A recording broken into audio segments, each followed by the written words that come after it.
Okay, scatter plots and lines of regression 1.2.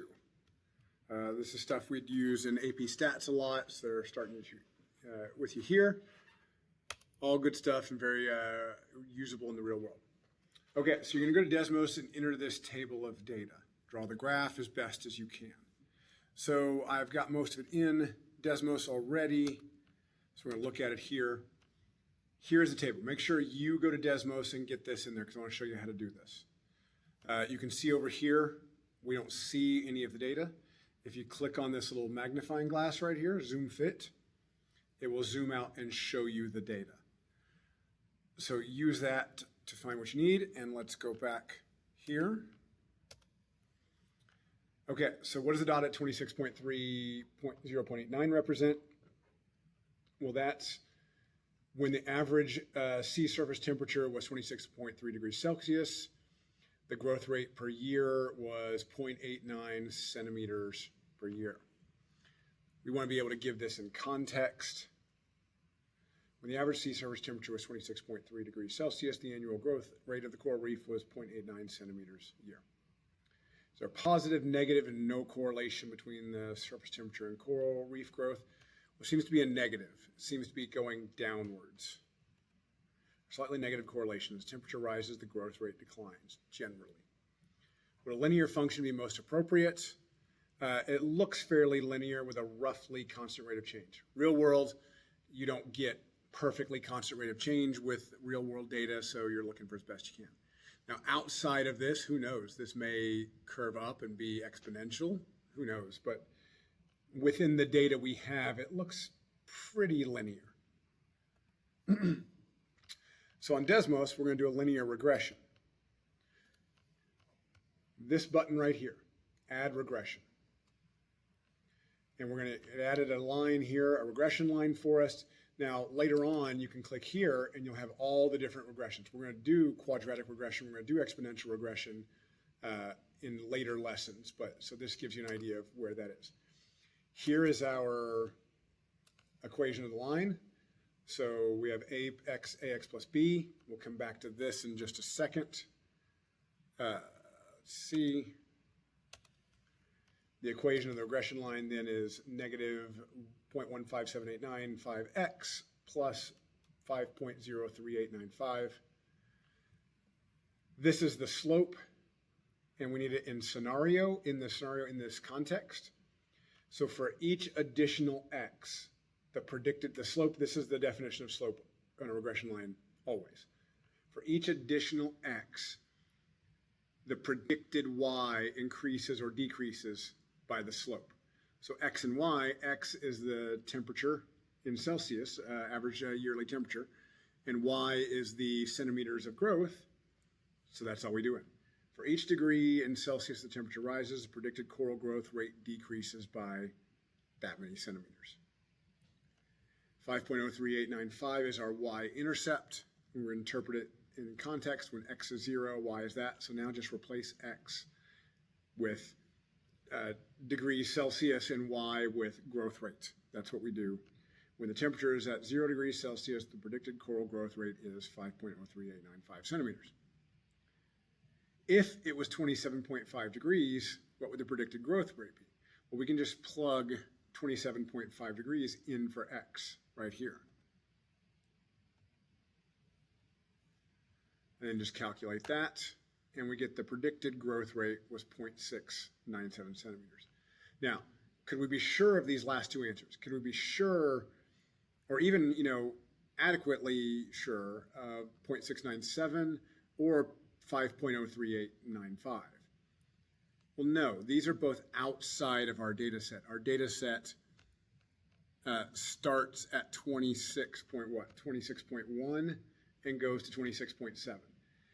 If I wanted to predict 26.2, 26.4, I could be fairly confident in the outcome.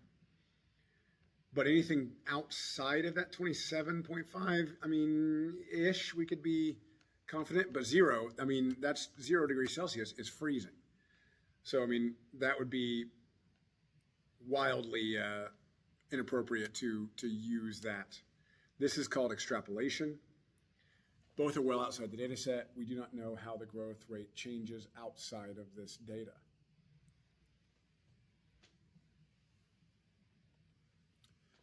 The actual growth rate at 26.7, was it higher or lower than the predicted? So we can look at the graph real quick. 26.7 was definitely higher. The line is the predicted.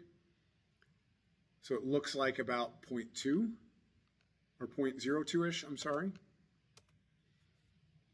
So it's definitely higher by about 0.02, but how can we find the exact difference? Well, we use the equation of the regression line to find the predicted value. There's our equation of the regression line. We're just going to plug in 26.7 and see what the predicted for x and see what the predicted would be. Should get about 0.82. Now, how far off was that? Well, then we do the actual. The actual was in that table minus the predicted. So 0.85 minus that was the actual. The predicted was 0.82, and we subtract it. And we get about 0.02684. This has a fancy name. This is called the residual. If you go to Desmos, or back to Desmos, and you click on this plot right here, it does what's called a residual plot for you, which you can't see it. So you zoom out, hit that button again. This is the residual plot. What this is showing is, matter of fact, let me see if I can see this real quick. This dot is really close to the line, so the residual is really close to 0. This one's really close to the line, so really close to 0. This one was also pretty close to the line, so it's pretty close to 0. A little above the line, so a little above 0. Pretty significantly below the line, so this is pretty significantly below 0. This one was above the line, so that's above 0. You can even see over here the actual residuals for each one, how far each one was off. This shows a nice, we'll talk about it in a second, shows no real pattern in this residual plot. That's a good thing. So you get about that. And then you can see, again, the actual residuals that pop up on Desmos there. Pause it, make sure you got that, please. Okay, we are going to skip over this. You can go to that Desmos and do it if you would like. Okay, so let's recap. Regression line, the line that comes closest to all the data used to predict values. Correlation, I'm sorry, also called the line of best fit. In AP Stats, we call it the least squares regression line. Correlation, it's positive as x increases, y also increases. It's negative if as x increases, y decreases. It's also called, that's the slope. It's also called association or relationship. So I'm sorry, I didn't even mention that before. Positive slope means you have a positive correlation. Negative slope means you have a negative correlation. But it is also called association or relationship. We often use association in stats. Residual, the actual or observed value minus the predicted value from the regression line. A residual plot. If there's no pattern, a linear model is appropriate. If it shows a pattern, a linear model is not appropriate. Like, this is good. This means linear is good. This means linear is bad. Other bad ones, if you have that is bad. What's the other? The Christmas tree.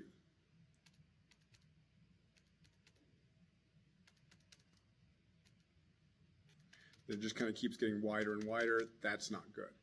I think other ones, they even bring it, we'll come into later ones, if you just have a straight up that or, you know, down like that, that's bad. What we want is just a bunch of like scattered, no pattern type stuff. Now this means the residuals were off by a substantial amount, so it's a kind of messy data, but it still means linear is probably going to be best for us. Okay, there's a Delta Math assignment for this, and good luck.